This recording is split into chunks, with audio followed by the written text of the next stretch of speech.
Crecí creyendo en mis padres, hasta que la verdad me obligó a elegir. El día que descubrí que mi vida era un préstamo mal devuelto, entendí que la sangre no siempre llama, a veces factura con intereses. Me llamo Gael Montenegro, tengo 27 años y hasta hace poco creía que mi historia empezaba en una casa pequeña, con olor a café recalentado y discusiones por tonterías domésticas. Creía que mis recuerdos eran míos, que mi infancia había sido torpe pero auténtica, que las cicatrices emocionales venían de errores normales, de padres cansados, de una familia rota como cualquier otra. Spoiler, no. Todo eso era un decorado barato. Un teatro mal montado donde yo era el extra que nunca leyó el guión completo. Crecí pensando que mis padres eran fríos por naturaleza. No golpes, no gritos épicos, solo una distancia quirúrgica. Como si siempre hubieran tenido miedo de tocar algo que no les pertenecía. Yo lo interpreté como desamor y aprendí a compensarlo con sarcasmo, humor negro y una habilidad casi profesional para fingir que no me importaba nada. Porque cuando no te quieren, o te vuelves un mártir o te vuelves un cínico. Yo elegí lo segundo. Menos limpio, pero más divertido. El detonante fue una carpeta. Una maldita carpeta color beige, escondida detrás de recibos viejos y papeles inútiles. La encontré buscando otra cosa, como siempre pasa con las tragedias. No estaba espiando, no estaba sospechando. Fue el azar, ese hijo de puta con sentido del humor cruel. Dentro había documentos que no reconocí. Fechas que no cuadraban. Apellidos que no eran los míos. Firmas ajenas decidiendo cosas demasiado importantes sobre alguien demasiado pequeño. Sobre mí. La palabra adopción no estaba subrayada, no hacía falta. Me saltó a la cara como una bofetada tardía. No fui dado en adopción como uno cree que pasa en las películas. No hubo una conversación. No hubo preparación. No hubo un cuando seas grande te contaremos. Me dieron en adopción sin que yo me diera cuenta. Me criaron como si nada, como si la verdad fuera un lujo innecesario. Como si yo no mereciera saber quién carajos era. La rabia no llegó de inmediato. Primero llegó el vacío. Después la tristeza. Y al final, ese enojo espeso que se queda en la garganta y te hace sonreír cuando en realidad quieres romper algo. Pensé en confrontarlos. Pensé en gritar. Pensé en largarme. Pensé muchas cosas sensatas, y por eso no hice ninguna. Hice algo peor. Algo que jamás esperaron. Algo que no estaba en ningún manual de crianza ni en ningún contrato firmado. Decidí esperar. Esperé mientras actuaba normal. Mientras cenaba con ellos. Mientras respondía con monosílabos. Mientras planeaba con una calma que daba miedo. Porque cuando te roban la identidad, no reaccionas con lágrimas, reaccionas con estrategia. Y mientras yo esperaba, sin saberlo, ellos ya venían por mí. Ese fue el verdadero inicio del desastre. A veces el silencio no es perdón, es preparación. Y cuando alguien te construye una vida sobre una mentira, no se sorprenda si el día que vengan a recogerte, encuentren ruinas. El problema de esperar demasiado es que, cuando llega el momento, ya no sabes si lo haces por justicia o por puro rencor. Yo ya había cruzado esa línea, y lo sabía. Seguí viviendo bajo ese techo como si nada. Me despertaba, me iba a trabajar, regresaba, cenaba en silencio. Todo normal. Todo falso. Cada gesto mío era una actuación digna de un premio que nadie iba a entregar. Por dentro, en cambio, yo estaba reconstruyendo mi vida al revés, pieza por pieza, como quien arma una bomba sin saber exactamente cuándo va a explotar, solo que va a explotar. Empecé a investigar sin levantar sospechas. No fue difícil. Cuando te ocultan algo durante años, suelen hacerlo mal. Fechas mal anotadas, historias que no coinciden, silencios incómodos cuando preguntaba por mi nacimiento.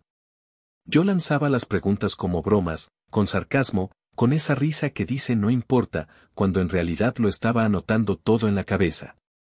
Descubrí que mi llegada a esa casa no había sido celebrada. Había sido necesaria. Necesitaban llenar un vacío, cumplir con una apariencia, arreglar algo que se estaba cayendo a pedazos. Yo no fui un hijo deseado.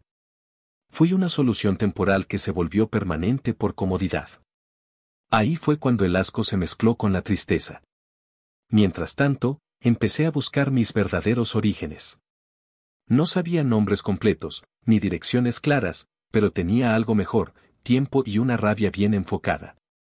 Revisé registros, hablé con gente que no debía recordar nada, pagué favores que ahora preferiría no haber debido. Cada pequeño dato era una puñalada lenta, pero necesaria. Y entonces apareció la primera señal de que el pasado no estaba tan muerto como creía. Una llamada. No reconocí el número, pero algo en mi estómago se retorció antes de contestar. La voz al otro lado no se presentó de inmediato. Dudó. Respiró. Como si estuviera ensayando una frase imposible. Dijo mi nombre completo. No el que yo usaba. El otro. El que solo aparecía en esa carpeta beige. Sentí un frío raro, de esos que no vienen del miedo sino de la confirmación. Ya no estaba loco.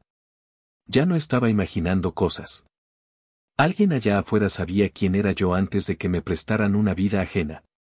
No dijo mucho más. Solo que necesitaban verme. Que era importante. Que había pasado suficiente tiempo. Como si el tiempo borrara abandonos, como si los años fueran una disculpa automática.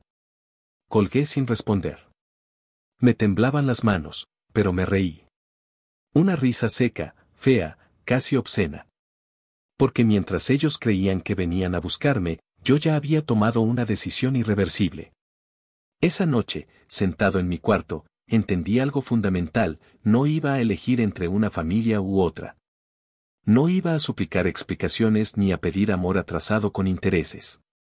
Iba a hacer exactamente lo que nadie espera de alguien agradecido.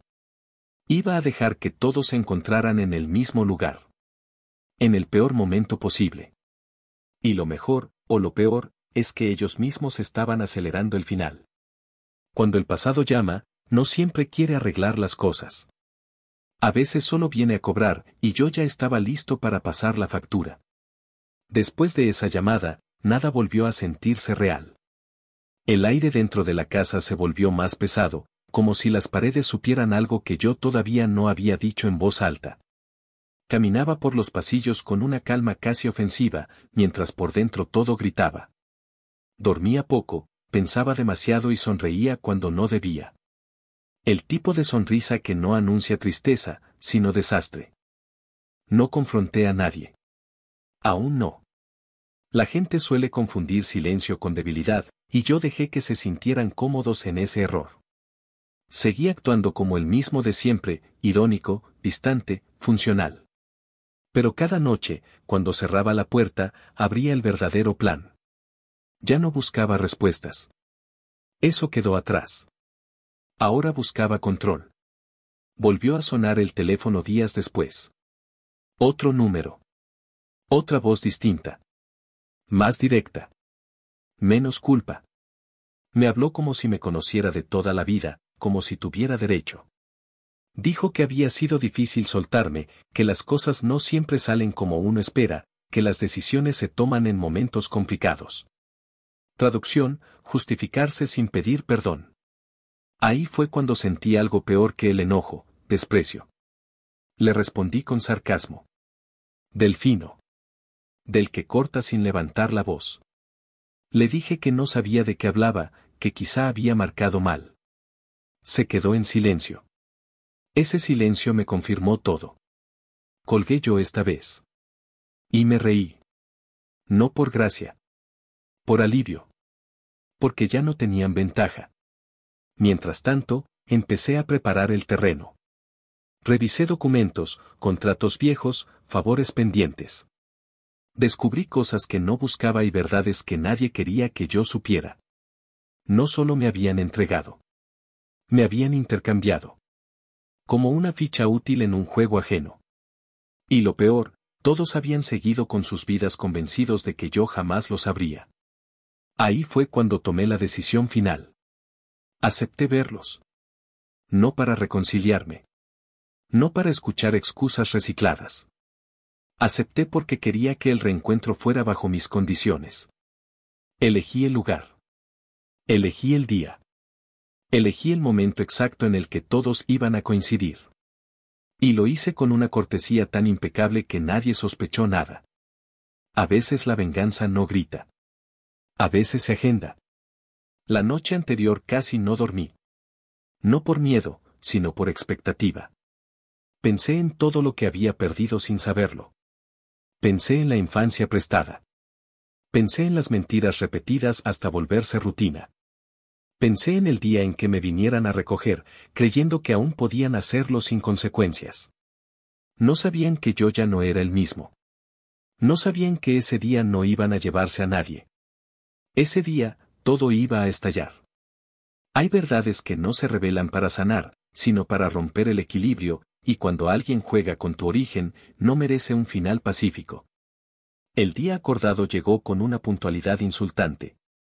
El cielo estaba limpio, demasiado tranquilo para lo que yo llevaba en el pecho. Me vestí sencillo, casi aburrido, como si fuera a una cita cualquiera. La ironía me daba risa, nadie sospecha de alguien que no parece peligroso. Y yo ya era una bomba con modales. Llegué primero al lugar. Un sitio neutro, elegido a propósito. Ni hogar ni territorio emocional de nadie. Un espacio donde las máscaras duran poco. Me senté de espaldas a la entrada, pedí algo para beber y respiré hondo. No estaba nervioso. Estaba concentrado. Esa diferencia es importante, porque el nerviosismo te hace cometer errores, y yo ya no podía permitirme ninguno.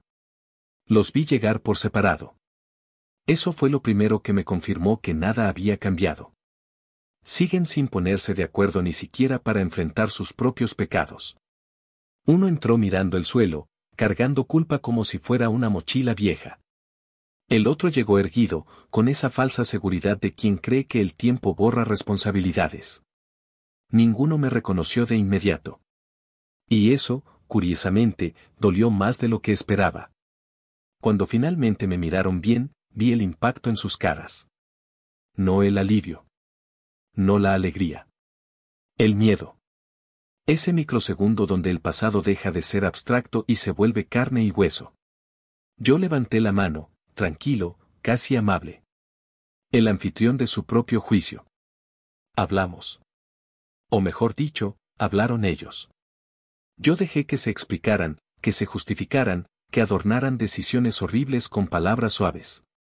Usaron frases gastadas, hicimos lo mejor, no teníamos opción, pensamos en tu futuro. Cada una era una bofetada envuelta en celofán. Cuando me tocó hablar, no levanté la voz. No insulté. No lloré. Eso los descolocó más que cualquier escena dramática. Les dije que ya sabía todo. Que entendía perfectamente por qué me entregaron. Que incluso comprendía sus miedos. Y entonces, cuando creyeron que eso significaba perdón, solté la verdad que no esperaban. Les dije que no estaba ahí para cerrar heridas. Estaba ahí para abrirlas bien. Les conté que la familia que me crió no sabía nada de esa reunión. Que no sabían que yo ya había hablado con ellos. Que ignoraban que las piezas estaban a punto de encajar de la peor manera. Vi cómo se tensaron. Cómo el control empezaba a escapárseles de las manos. Pagué la cuenta y me levanté. Antes de irme, les dejé claro algo: el día que vinieran a recogerme, no sería un reencuentro. Sería una exposición. Porque cuando alguien te arranca de tu origen y luego pretende devolverte como si fueras un objeto olvidado, lo mínimo que merece es que todos vean quién es realmente. Salí sin mirar atrás. Afuera, el aire ya no pesaba tanto. No porque todo estuviera bien, sino porque el punto de no retorno ya había quedado atrás. El perdón se pide cuando hay arrepentimiento, pero cuando solo hay excusas, lo único justo es la verdad, dicha en voz alta y frente a todos. Después de esa reunión, el tiempo empezó a comportarse raro. Los días pasaban rápido, pero las noches se estiraban como chicle viejo pegado al zapato. Volví a la casa donde crecí con una serenidad que no sentía. Ya no estaba fingiendo ignorancia, ahora estaba fingiendo normalidad, que es un arte mucho más complejo. Ellos notaron el cambio. Claro que lo notaron. Cuando alguien deja de pedir afecto, cuando ya no reclama explicaciones, cuando se vuelve peligrosamente autosuficiente, algo se rompe en la dinámica. Empezaron a mirarme más. A preguntar cosas que nunca habían preguntado. A preocuparse tarde. Me daban risa y pena al mismo tiempo. Es curioso cómo la gente se alarma cuando deja de tener control, no cuando hace daño. Yo, por mi parte, seguía avanzando. No improvisaba. Cada movimiento tenía un propósito. No quería un escándalo impulsivo, quería una implosión limpia, elegante, imposible de ignorar. Contacté con personas que no estaban listas para escucharme. Les hablé con datos, no con emociones. Porque los sentimientos se pueden negar, pero los hechos, esos muerden. Mientras tanto, recibí otro mensaje. Esta vez no fue una llamada. Fue una dirección y una fecha. El famoso día en que vendrían a recogerme. Así, sin anestesia. Como si todavía tuviera 7 años y una mochila lista. Como si yo fuera una maleta olvidada en una estación equivocada. Ahí fue cuando solté una carcajada tan oscura que hasta yo me asusté. Respondí que estaría allí. Confirmé mi asistencia como quien confirma una cena formal. Agradecí el aviso. Usé palabras amables. Nada levanta sospechas como la educación exagerada. Cerré el mensaje y apagué el teléfono. No necesitaba más contacto. El resto ya estaba en marcha. La noche previa al encuentro, casi no dormí. No por ansiedad, sino por claridad. Repasé mentalmente cada paso, cada reacción posible. Pensé en lo que iba a perder y en lo que ya había perdido sin saberlo. Pensé en el niño que fui, adaptándose a una vida que no le correspondía, y en el adulto que ahora iba a devolver el golpe con intereses. Al amanecer, entendí algo que dolió más que toda la traición junta, ya no quería pertenecer a ningún lado. Y esa libertad recién adquirida era aterradora, pero también poderosa. Salí de la casa sin despedirme. No porque no me importaran, sino porque las despedidas se reservan para quienes dicen la verdad. Yo ya había dicho suficiente. Ese día no solo iban a venir a recogerme. Ese día iban a descubrir que yo no era el mismo que dejaron. Cuando te quitan el origen, te obligan a construirte solo, y nadie que se haya construido desde las ruinas vuelve a encajar donde lo rompieron. El lugar al que me citaron no era casualidad. Nada lo era ya. Un sitio discreto, lejos de miradas curiosas, como si la vergüenza todavía pudiera esconderse detrás de paredes ajenas. Llegué puntual. Siempre lo fui. Tal vez porque toda mi vida me entrenaron para no incomodar, para adaptarme, para llegar donde me decían sin hacer preguntas. Ironías de la crianza. Ellos ya estaban allí. No voy a describirlos demasiado, porque no merecen detalles poéticos. Solo diré que se notaba el paso del tiempo, pero no el arrepentimiento. Ese músculo nunca lo ejercitaron. Me miraron como se observa algo frágil, algo que creen que aún pueden moldear. Y ahí entendí que seguían viéndome como un niño extraviado, no como el adulto que estaba frente a ellos. Empezaron con el discurso ensayado. Que era momento de volver, que las cosas ahora sí estaban listas, que habían pasado demasiados años separados. Usaban palabras bonitas para disfrazar una verdad asquerosa, nunca me habían soltado del todo, solo me habían estacionado en una vida prestada hasta que les resultara conveniente. Los dejé hablar. Siempre dejo hablar a quien cree que tiene poder. Es fascinante ver cómo se hunden solos. Cuando terminaron, respiré hondo y saqué lo único que había llevado conmigo, pruebas. Papeles, grabaciones, fechas cruzadas, decisiones tomadas a mis espaldas durante décadas. No fue un ataque emocional. Fue una disección. Precisa. Fría. Irrefutable. Cada documento era una bofetada sin mano. Cada dato, una grieta más en su fachada de buenas intenciones. Los vi palidecer. Vi cómo el control se les escurría entre los dedos. Y entonces solté la frase que no esperaban escuchar jamás. No vine a que me recojan. Vine a despedirme de lo que creyeron que aún les pertenecía. El silencio que siguió fue delicioso. Incómodo. Definitivo. Les expliqué que la familia que me crió ya sabía todo. Que la historia no estaba enterrada, solo estaba esperando el momento adecuado para salir a la luz. Que si insistían en forzar un reencuentro, no solo me tendrían a mí enfrente, tendrían a todos. Y créanme, hay verdades que destruyen reputaciones con más facilidad que cualquier escándalo inventado. Se alteraron. Levantaron la voz. Apareció la culpa disfrazada de enojo, el miedo convertido en amenaza. Y yo, por primera vez, no sentí nada. Ni rabia. Ni tristeza. Solo una calma brutal. Porque cuando ya perdiste el origen, perder el miedo es lo siguiente. Me levanté, les di la espalda y caminé hacia la salida. No me siguieron. Sabían que ya era tarde. Que el juego había cambiado. Que el hijo que abandonaron había aprendido a no necesitar permiso. Al cruzar la puerta, entendí algo que me sacudió más que todo lo anterior, ese no era el final del conflicto. Era apenas el inicio de algo mucho más grande, algo que iba a arrastrarlos a todos. Cuando quienes te abandonaron intentan reclamarte, no buscan amor, buscan control. Y nada enfurece más que descubrir que ya no lo tienen. Creí que al salir por esa puerta el peso se iba a aliviar. Mentira. Lo que cambió no fue la carga, fue la dirección del golpe. Porque hay personas que, cuando pierden el control, no se retiran con dignidad, atacan a lo que tengan más cerca. Esa misma noche recibí el primer mensaje indirecto. No venía de ellos, claro. Venía de alguien que no debía saber nada. Un comentario inocente, aparentemente casual, sobre mi historia, sobre ciertas decisiones del pasado. Ahí entendí que habían empezado a moverse. A ensuciar. A sembrar versiones torcidas antes de que la verdad completa saliera. Vieja estrategia, si no puedes negar los hechos, contamina el contexto. No me sorprendió.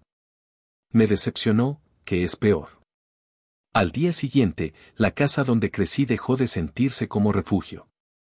No porque me trataran mal, sino porque el ambiente cambió. Había preguntas en el aire que nadie se atrevía a formular. Miradas largas. Silencios torpes. Alguien había hablado. No con palabras claras, sino con insinuaciones. Como siempre hacen los cobardes. Decidí no explicar nada todavía. La verdad mal contada es munición para el enemigo. Y yo ya había aprendido que no todo el mundo merece la versión completa de tu historia. Algunos solo quieren usarla para herirte mejor. Empecé a notar consecuencias reales. Llamadas que no devolvían. Oportunidades que se congelaban sin explicación. Puertas que antes se abrían con facilidad ahora parecían necesitar una contraseña que yo no tenía. Ahí apareció el enojo de verdad. No el dramático, sino el que se instala en el pecho y te vuelve peligrosamente lúcido. Ellos no solo querían recuperarme. Querían castigarme por no obedecer. Y ahí fue cuando cometieron su segundo gran error. Pensaron que yo iba a protegerlos. Que por vergüenza, por lealtad mal entendida o por costumbre, iba a callar. Que no iba a arrastrarlos conmigo. No entendieron que el silencio ya no era una opción. El silencio fue lo que permitió todo esto desde el inicio. Así que hice lo impensable. No grité. No amenacé. No expuse nada todavía. Solo dejé pistas. Las suficientes. Las dejé caer donde sabían que dolería. Personas clave. Oídos atentos. Gente que hace preguntas incómodas cuando algo no cuadra. Porque la verdad no necesita ser empujada, solo necesita el terreno correcto para brotar.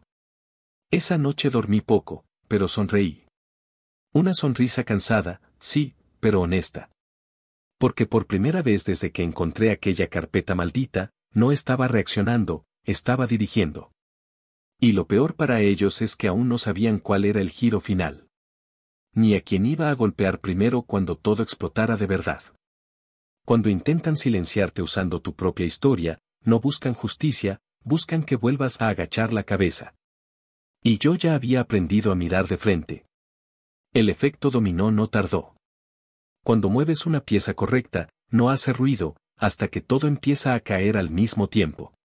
Yo lo sentí primero en el ambiente, en esa tensión invisible que se mete bajo la piel.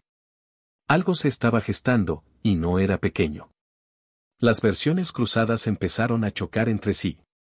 Lo supe porque me llegaban fragmentos distorsionados, comentarios mal digeridos, preguntas que nadie se atrevía a hacerme de frente. Cada rumor era distinto, y eso era perfecto.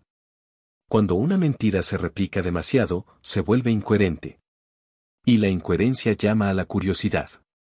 La curiosidad llama a la verdad. La casa se volvió un campo minado emocional. Nadie gritaba, nadie acusaba, pero todos caminaban con cuidado, como si el suelo pudiera ceder en cualquier momento. Me observaban distinto. Ya no como al hijo raro, sino como a una incógnita peligrosa. Y, admito, eso me dio un placer oscuro. No por venganza, sino por equilibrio. Por fin sentían una mínima parte de lo que yo había sentido toda la vida. Pero la calma duró poco. Una noche, mientras cenábamos, soltaron la bomba. No con precisión, no con valentía. Con torpeza. Una frase mal elegida, cargada de culpa, intentando explicar algo que no habían tenido el coraje de decir en años. La palabra clave flotó en el aire y cayó pesada, como un objeto fuera de lugar. Ahí explotó todo. No fue una escena de película. Fue peor. Fue real. Voces quebradas. Negaciones tardías. Justificaciones inútiles. Y yo, en medio, escuchando cómo se destrozaba la imagen de familia que tanto habían protegido. No intervine al principio. Dejé que se consumieran en su propio incendio. Porque cuando la verdad aparece sin maquillaje, no necesita moderador. Cuando por fin me miraron esperando una reacción, entendí algo brutal, no sabían quién era yo realmente. Nunca lo supieron. Y eso los aterraba más que cualquier revelación. Hablé. Sin gritar. Sin insultar. Les dije que no estaba sorprendido. Que no estaba dolido en ese momento. Que el dolor había llegado años tarde y se había ido transformando en otra cosa. En claridad. En decisión. En límites. Les dejé claro que el conflicto ya no era solo mío. Que la mentira había contaminado todo. Que no se trataba de adopción, ni de abandono, ni siquiera de sangre. Se trataba de elección. Y ellos habían elegido callar. Todos los días. Durante años. Esa noche no dormí en esa casa. No huí. Me fui.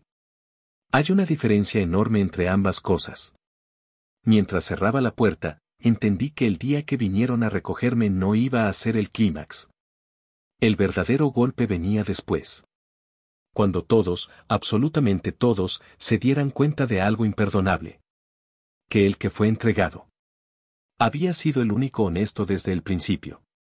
Las mentiras familiares no se rompen con gritos, se rompen cuando alguien decide dejar de sostenerlas, y yo acababa de soltarlo todo. Me fui con lo puesto y una claridad incómoda. No llevaba maletas porque no estaba huyendo, estaba reubicando mi centro de gravedad.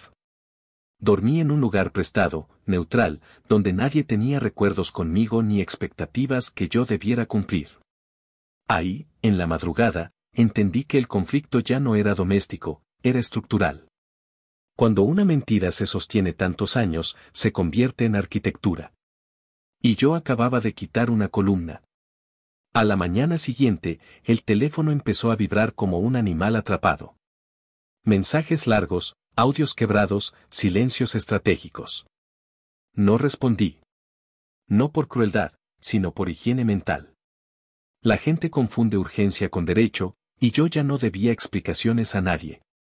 Lo que sí hice fue terminar de cerrar algo que llevaba semanas preparando, la reunión final. No la de recogerme, sino la de mostrarlo todo. Elegí el momento con cuidado. No un cumpleaños, no un aniversario, no una fecha sagrada. Elegí un día común, porque las verdades grandes arruinan mejor los días normales. Mandé invitaciones breves, educadas, sin drama. Necesitamos hablar. Todos. Eso fue suficiente. Quien tiene culpa, llega. Quien tiene miedo, también. Mientras tanto, el ruido afuera crecía. Versiones contradictorias chocaban entre sí y se rompían. Gente que antes no preguntaba empezó a preguntar. Y cuando preguntas lo suficiente, siempre aparece alguien que sabe un poco más de lo que debería. Ahí entendí que el cerco se estaba cerrando, pero no alrededor de mí. El día señalado llegué temprano otra vez. Costumbre.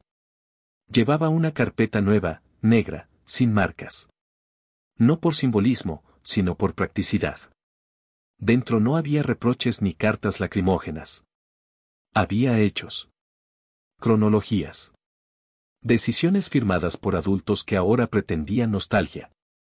Cuando todos estuvieron sentados, nadie sabía dónde mirar. Perfecto.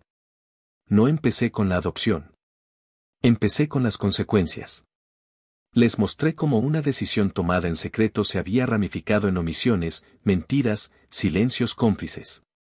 Como cada uno había aportado su granito de arena al desastre. No señalé con el dedo.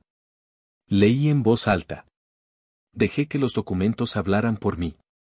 El papel tiene una ventaja, no se quiebra. Cuando mencioné el día exacto en que vinieron a recogerme, el aire cambió. Algunos bajaron la mirada. Otros se tensaron.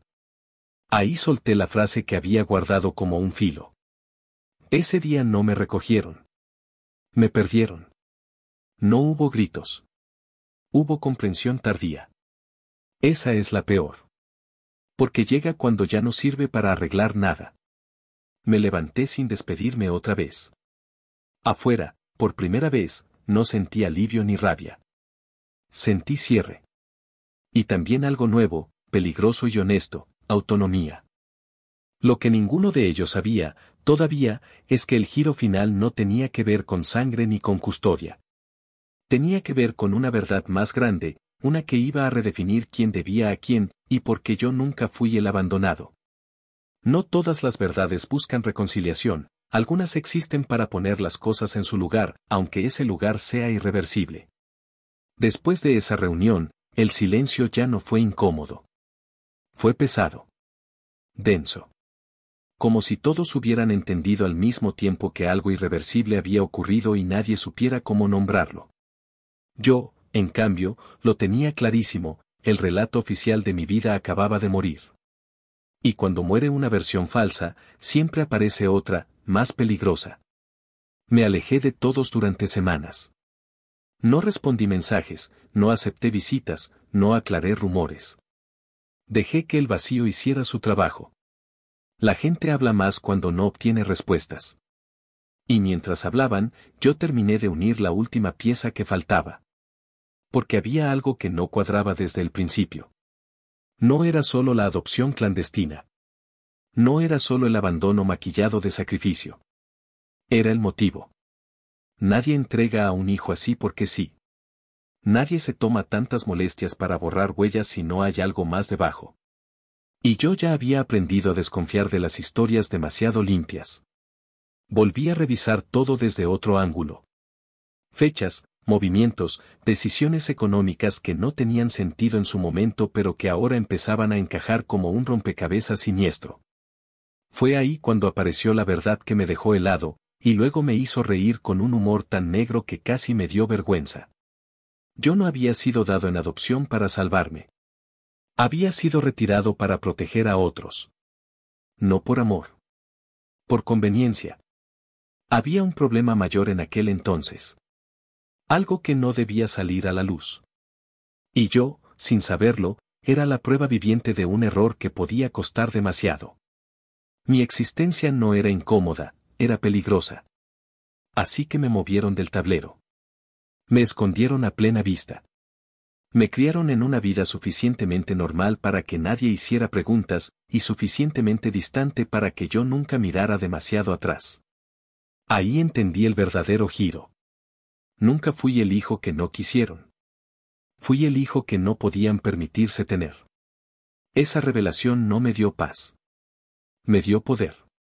Porque cuando descubres que fuiste apartado para salvar reputaciones, carreras, acuerdos, el relato cambia. Ya no eres la víctima pasiva. Te conviertes en el recordatorio incómodo de todo lo que intentaron sepultar. Y lo mejor, o lo peor, es que ellos aún no sabían que yo ya lo sabía. Ese fue el momento exacto en que decidí reaparecer. No para pedir nada.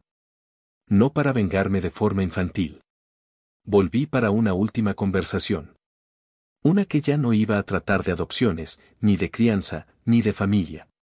Iba a tratar de responsabilidades. Porque hay verdades que, cuando salen a la luz, no destruyen vínculos, destruyen estructuras enteras. No siempre te abandonan porque no te quieren, a veces te esconden porque saben que, si creces, puedes derrumbarlo todo. Reaparecer fue más fácil de lo que pensé. Cuando alguien desaparece después de dinamitar una mentira grande, su regreso siempre se siente como una amenaza. No tuve que anunciarme. Bastó con responder un mensaje, con aparecer en un lugar donde no se me esperaba, con dejar claro que ya no estaba huyendo ni negociando. Estaba presente.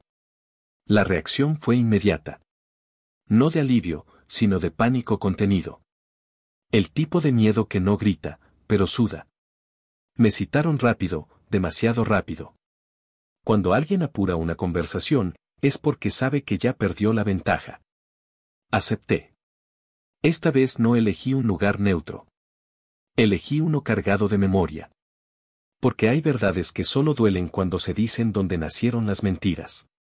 Nos sentamos. Nadie pidió café. Nadie sonrió. No había espacio para cortesías.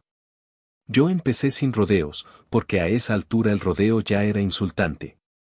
Les dije que ya sabía por qué me apartaron. No entré en detalles. No hacía falta. Bastó con ver sus caras para confirmar que había dado en el centro. El silencio que siguió no fue defensivo, fue de cálculo. Estaban midiendo daños. Evaluando riesgos. No como padres, sino como adultos acorralados. Ahí solté la segunda verdad, la que terminó de romperlos, no estaba ahí para exponerlos públicamente. Al menos no todavía. Estaba ahí para cerrar un ciclo, a mi manera. Les expliqué que yo no quería su apellido, ni su dinero, ni su versión tardía de afecto. Quería algo mucho más simple y devastador, que reconocieran, frente a mí, que todo había sido una decisión consciente. No un error. No una tragedia inevitable. Una elección fría. Tardaron, pero lo hicieron. No fue una confesión limpia. Fue torpe, incompleta, llena de justificaciones. Pero fue suficiente. Porque lo que yo necesitaba no era arrepentimiento, sino confirmación. Y ahí la tuve. Durante años me había preguntado si exageraba, si estaba siendo injusto, si la rabia me estaba nublando. En ese momento supe que no. Nunca estuve equivocado. Cuando me levanté para irme, uno de ellos me preguntó qué iba a hacer ahora. La pregunta sonó inocente, pero estaba cargada de terror. Quería saber si yo era una bomba a punto de explotar o un problema que podía volver a enterrarse. Me detuve en la puerta y respondí la verdad. Nada, y todo. Porque el verdadero giro final no era denunciarlos, ni reconciliarme, ni desaparecer otra vez. El verdadero giro era que, al haber sido apartado, había crecido fuera de su influencia, fuera de su control, fuera de su sistema. Y eso me había convertido en alguien que ellos jamás planearon. Alguien imposible de manejar. A veces te quitan de en medio para salvarse, sin darse cuenta de que te están dando la libertad exacta para volver más fuerte. Salí de ese lugar sin mirar atrás, pero esta vez no fue por orgullo ni por rabia. Fue porque ya no había nada que rescatar. Lo que necesitaba ya lo tenía, la verdad dicha en voz alta, sin adornos, sin disfraces morales. Y créeme, cuando la verdad deja de ser una sospecha y se vuelve certeza, algo se rompe para siempre, pero también algo se libera. Pasaron meses. No días. No semanas. Meses reales, de esos en los que la vida sigue aunque el pasado todavía intente alcanzarte. Cambié rutinas, espacios, gente. No huí, me reescribí. Y mientras yo avanzaba, ellos empezaron a pagar el precio de algo que jamás calcularon. No fui yo quien habló. Ese es el giro que nadie espera. La verdad, una vez liberada, no necesita vocero. Necesita tiempo. Y el tiempo hizo lo suyo. Las contradicciones comenzaron a emerger solas. Los silencios se volvieron sospechosos. Las decisiones del pasado empezaron a mirarse con lupa. Personas que antes protegían empezaron a distanciarse. No por mí, sino por ellos. Yo observaba desde lejos, con una calma casi obscena. Humor negro puro, toda una vida moviéndome para no molestar, y ahora bastaba con existir para desestabilizarlos. Un día recibí el último mensaje. Corto. Seco. Sin drama. No pedía perdón. No exigía nada. Solo decía que lamentaban cómo habían salido las cosas. Me reí. De verdad me reí. Porque esa frase confirmaba todo. Nunca entendieron que lo que lamentaban no era haberme entregado, sino haber perdido el control de la historia.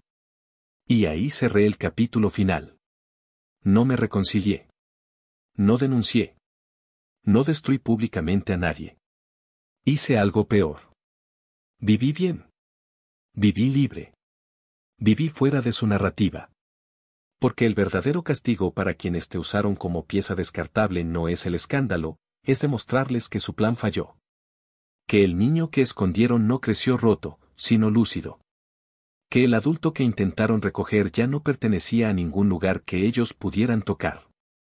Hoy, cuando pienso en todo, no siento paz completa. Sería mentira decirlo. Siento algo más honesto, aceptación con cicatrices. Rencor que ya no quema, pero recuerda. Tristeza que no me define. Enojo transformado en límites. Nunca fui abandonado. Fui apartado. Y sin saberlo, me dieron el único regalo que jamás podrían reclamar de vuelta. Mi propia vida. A veces el mayor acto de justicia no es destruir a quienes te dañaron, sino convertirte en la prueba viviente de que no lograron quebrarte. Fin.